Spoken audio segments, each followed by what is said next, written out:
26 വർഷത്തെ വിശ്വാസം, ലക്ഷക്കണക്കിന് സന്തോഷകരമായ ദാമ്പത്യങ്ങൾ. കല്യാണം എന്നാൽ കേരള മാട്രിമോണി തന്നെ. നോർവേയുടെ എക്കാലത്തെയും വലിയ ഫുട്ബോൾ താരങ്ങളിൽ ഒരാളായിട്ട് അല്ലെങ്കിൽ ഫുട്ബോൾ താരമായിട്ട് തന്നെയാണ് അവിടുത്തുകാർ ഹോളണ്ടിനെ കാണുന്നത്. ഒരിക്കൽ കൂടി ബ്രസീലിനെ കെട്ടിച്ചപ്പോൾ നോർവേക്കാർക്ക് ഹോളണ്ടിനുള്ള ഇഷ്ടം കൂടി.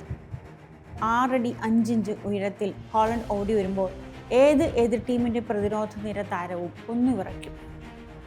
അങ്ങനെ വിറയ്ക്കണമെന്ന ഹോളണ്ടിന് നിർബന്ധവുമുണ്ട്. ഇതാരപ്പ എന്ന് ചോദിച്ചാൽ ഞാനപ്പ എന്ന് മറുപടി പറയുന്നതാണ് പ്രകൃതം. ഫുട്ബോൾ കളിക്കാൻ വേണ്ട സ്റ്റാമിന എങ്ങനെ വേണം, എത്രയൊക്കെ വേണം എന്ന കാര്യത്തിൽ പുള്ളിക്ക് കൃത്യമായ ചിട്ടകളുണ്ട്. ആ ചിട്ടകൾ കേൾക്കുമ്പോൾ നമ്മൾ ആദ്യമൊന്നും ഞെട്ടും, ചിലപ്പോൾ ഒരു ചിരി വരും, ഇത്രയ്ക്കൊക്കെ വേണമെന്നൊരു സംശയം വരും. പക്ഷെ വേണം എന്ന മട്ടിൽ ഹോളണ്ട് മറുപടി പറയും. ഹോളണ്ടിനെ കുറിച്ചുള്ള ഡോക്യുമെൻ്ററിയിൽ ഹോളണ്ട് തന്നെ പറഞ്ഞിട്ടുള്ള ചില കാര്യങ്ങളുണ്ട്.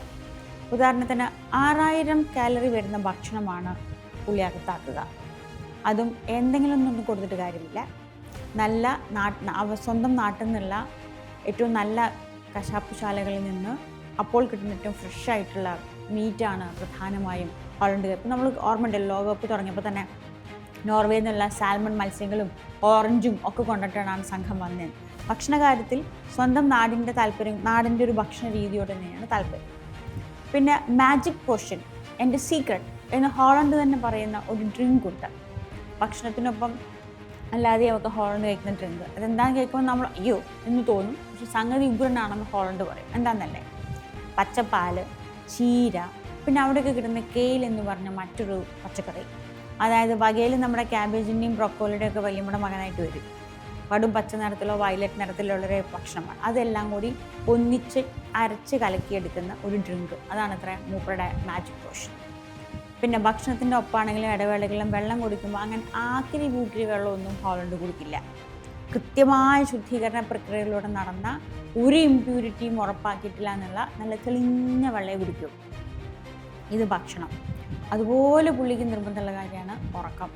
മത്സരം കഴിഞ്ഞു, എന്തായാലും ഒരു ഗേൾ ഫ്രണ്ട് ഉണ്ട്, ഒന്ന് കറങ്ങിയടിക്കാം, ക്ലബ്ബിൽ പോവാം, 10-11 മണിക്കൂർ ഉറങ്ങിയിരിക്കും. പറ്റുന്ന ദിവസങ്ങളിലെല്ലാം ഉച്ചയ്ക്കും ഒരു മയക്കം പതിവ്. ഈ ഉറക്കം കൃത്യമാവണമെന്ന് നിർബന്ധമാണ്. അതിപ്പോൾ എല്ലാവർക്കും അങ്ങനെയില്ലെന്ന് ചോദിക്കരുത്. ഹോളണ്ടിന് നിർബന്ധം കുറച്ചധികം വലിയ നിർബന്ധമാണ്. ഉദാഹരണത്തിന് ഉറങ്ങാൻ പോണ സമയത്തിന് 3 മണിക്കൂർ മുമ്പ് തന്നെ പുള്ളി ഒരു ഓറഞ്ച് ടിൻറ്റുള്ള കണ്ണട വയ്ക്കും. ഭ്രാന്തായോ എന്ന് ചോദിക്കരുത്, അതിന് ശാസ്ത്രമുണ്ട്. ചുറ്റുമുള്ള വെളിച്ചത്തിലുള്ള കൃത്രിമ വെളിച്ചത്തിൽ നിന്നുള്ള ഇമ്പ്യൂരിറ്റീസിനെ മാറ്റി ഉറക്കത്തിന് സ്റ്റിമുലേറ്റ് ചെയ്യാനുള്ള മെലാറ്റോണിൻ ഉൽപ്പാദിപ്പിക്കാൻ വേണ്ടിയിട്ടാണ്. സപ്ലിമെൻറ്റ് കഴിക്കൊന്നും വേണ്ട, ഇത് ചെയ്താൽ മതി എന്നാണ് ഹോളണ്ട് പറയുന്നത്. അങ്ങനെ കിടക്കുന്ന ഉറക്കം വന്ന് കൃത്യമായി കിടക്കാൻ പോകുന്ന ഹോളണ്ട് ഉറങ്ങുമ്പോൾ വായയിൽ പ്ലാസ്റ്റിക് ചുറ്റും. ഞാൻ വീണ്ടും പറയുന്നു, വട്ടാണെന്ന് വിചാരിക്കരുത്, അതിന് പിന്നിലും ശാസ്ത്രമുണ്ട്. അത് നമ്മൾ ഉറങ്ങുമ്പോൾ അറിയാതെ വായ തുറക്കും ശ്വാസത്തിന്. അങ്ങനെ ഒരു പരിപാടി വേണ്ടാന്ന് ഹോളണ്ട് തീരുമാനിച്ചിട്ടുണ്ട്. അതുകൊണ്ട് എന്താ, മൂക്കിൽ കൂടി മാത്രമാണ് ശ്വാസോച്ഛ്വാസം നടക്കുക. അപ്പം മറ്റേ ശ്വാസകോശം വികസിക്കാനും ശ്വാസകോശ പ്രക്രിയ നന്നായിരിക്കാനും മൊത്തത്തിലാക്കി പിന്നെ കളിക്കാൻ ഇറങ്ങുമ്പോൾ കിതപ്പ് വരാതിരിക്കാനുള്ള ഹൃദയാരോഗ്യവും ശ്വാസകോശാരോഗ്യവും ഉറപ്പിക്കാനാണ്. മൂക്കിൽ കൂടി മാത്രം ശ്വാസം വലിക്കണം നിർബന്ധിക്കാൻ വേണ്ടി ഉറപ്പിക്കാൻ വേണ്ടിയിട്ടാണ് ക്ലാസ് ഒട്ടിച്ച് കളിക്കുന്നത്. ഇങ്ങനെയൊക്കെ ചെയ്യുന്ന ആൾ എക്സസൈസ് വെറുതെ ആവുമെന്ന് വിചാരിക്കുന്നുണ്ടോ? ഇല്ല. പുഷപ്പ് ഉണ്ട്, മറ്റ് എക്സസൈസുകളുണ്ട്. ഇതിലൊക്കെ കൂടുതൽ പ്രിയം സന്തോഷം ഹോളണ്ടിന് വരച്ച നമ്മുടെ കുത്തനുള്ള മലഞ്ചെരിവില്ലേ, അതിന് മുകളിൽ കൂടി പാഞ്ഞൂടുക, തിരിച്ചിറങ്ങി വരിക. ഇത് മൂപ്പർക്ക് ഇഷ്ടമുള്ളൊരു എക്സസൈസ് രീതിയാണ്. ഒപ്പം പിന്നെ ആവശ്യത്തിന് യോഗയും ഉണ്ട്. ഇത് കഴിഞ്ഞിട്ട് നമ്മുടെ വർക്കൗട്ട് കഴിഞ്ഞിട്ട് അല്ലെങ്കിൽ നല്ല ടഫായ കോമ്പറ്റീഷൻസൊക്കെ കഴിഞ്ഞ് വരുമ്പോൾ മൂപ്പര് സ്വന്തം കയ്യിൽ നിന്ന് കാശ് മുടങ്ങി, അതായത് കുറച്ചൊന്നുമല്ല 50 ലക്ഷം രൂപയൊക്കെ വരും, ഒരു ക്രയോതെറാപ്പി യൂണിറ്റ് ഉണ്ടാക്കിയിട്ടുണ്ട് വീട്ടിൽ. അപ്പോൾ കളി കഴിഞ്ഞ് വന്നിട്ട് അതിൻ്റെ ഉള്ളിൽ കയറി നിൽക്കും, എന്നിട്ട് തണുപ്പ് നിൽക്കുക ചെയ്യുക. അപ്പോൾ കളി കഴിഞ്ഞ് വരുമ്പോൾ ഉണ്ടാകുന്ന ചെറിയ നീര് വീഴ്ച, വീക്കം, ഇതൊക്കെ കളയും. എന്നിട്ടാണ് പുറത്തേക്ക് വരിക. ഇത്രയേറെ കൃത്യമായും ചിട്ടയായും തൻ്റെ ശരീരത്തെയും ആരോഗ്യത്തെയും പരിപാലിക്കുന്ന ആളാണ് ഹോളണ്ട്.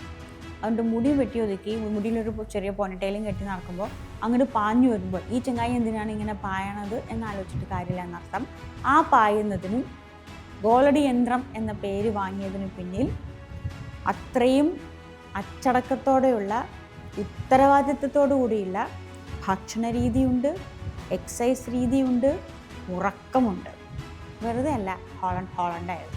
ചിലർ ചോദിക്കും ഇത്ര, ഇയാൾ ശരിക്കും മനുഷ്യനാണോ അതോ ഗോൾ അടിക്കാൻ വേണ്ടി നോർവേ ഉണ്ടാക്കിയ യന്ത്രമാണോ? അത്രയേറെ ചിട്ടയോടെയാണ് ഹോളണ്ടായിരിക്കുന്നത്. ഒരു കാര്യം കൂടി, ആ മുടി തൊട്ട് കളിക്കരുത്.